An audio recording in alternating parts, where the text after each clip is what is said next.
Hey guys, this is a brief tutorial on how to format your work using Microsoft Word, any of the later versions, using MLA page formatting guidelines. Uh, so let's get started. So the first thing that you need to know about using Word, or really kind of any word processor these days, is that the format for the type of font that you use, how the letters appear, and the spacing, whether it's double spacing or single spacing or some other kind of weird thing, that it's the default thing, the one that happens when you just open it up, is not actually correct or what you need for an academic paper.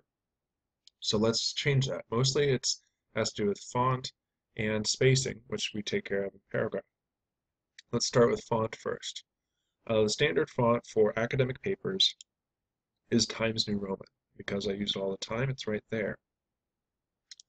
If it's not right there for you, you could scroll down. The fonts are listed in alphabetical order.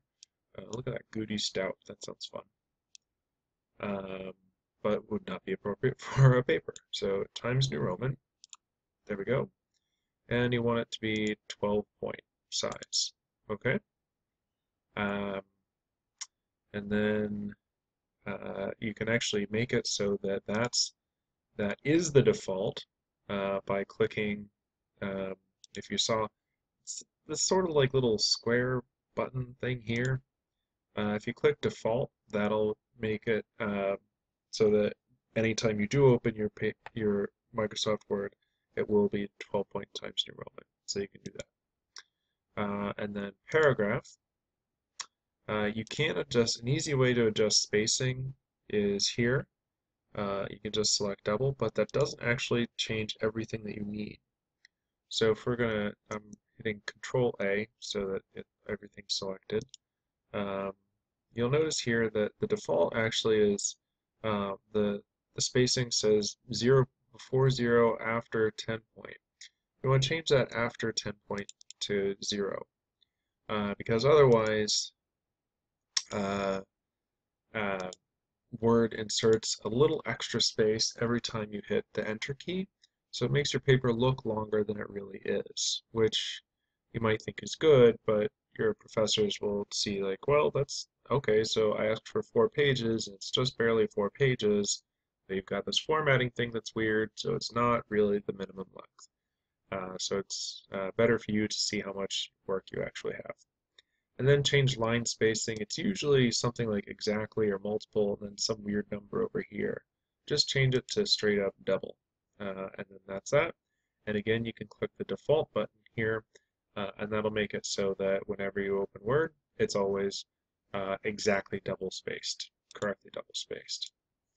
Um, for MLA page formatting, it also requires that you have what's called a heading block. And this you just type into the upper left-hand corner. See we're aligning left. Um, see how it's like straight on the left side and kind of ragged on the right? That's what we want.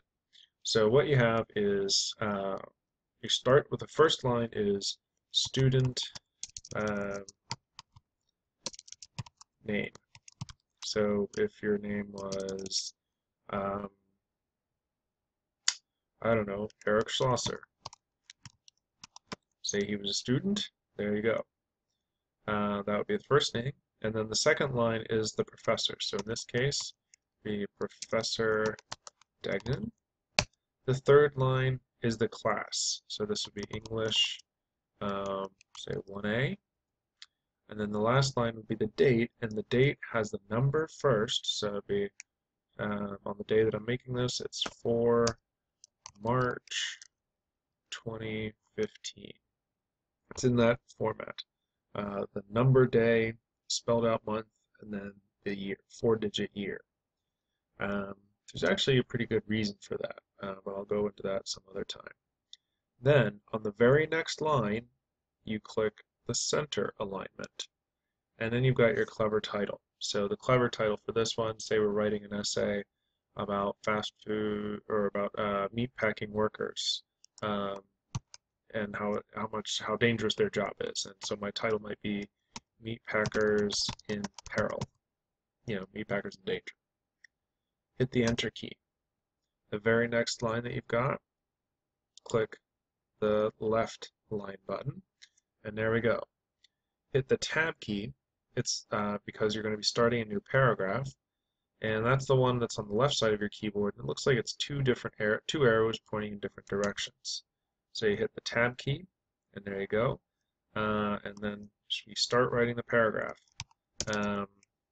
Meat packers have a super dangerous job and need to be safer, blah, blah, blah. Now, you wouldn't actually want to write blah, blah, blah on your paper. That's a terrible idea, but it shows us what the formatting is. So that's that. The last thing to remember is what's called the header, which is up here. You can get to the header by clicking at the kind of top margin area. And what we're going to do here is we're going to add your last name and page number. So it's automatically on every page. You don't have to type it in and have to retype it and all that weird business. So once I've double clicked at the top, click page number, and we want to mouse over top of page, plain number 3 so that it's on the right side of the page. And there we go. So we have a page number, and in this case, you want to type your last name. In this case, it's Schlosser. And then have a little space there. And then, if you want to be super fancy and super correct, click the different first page button. It's up here. It looks like at first it disappeared, but really it just disappeared from the first page. Once we get to the end of the first page and onto the second, it'll have Schlosser 2, and then on the third page, Schlosser 3, automatically, and so on and so on. You do that because, hey, we can already see the name here, and we know it's the first page because it's the first page we're looking at. So there we are. And that is formatting.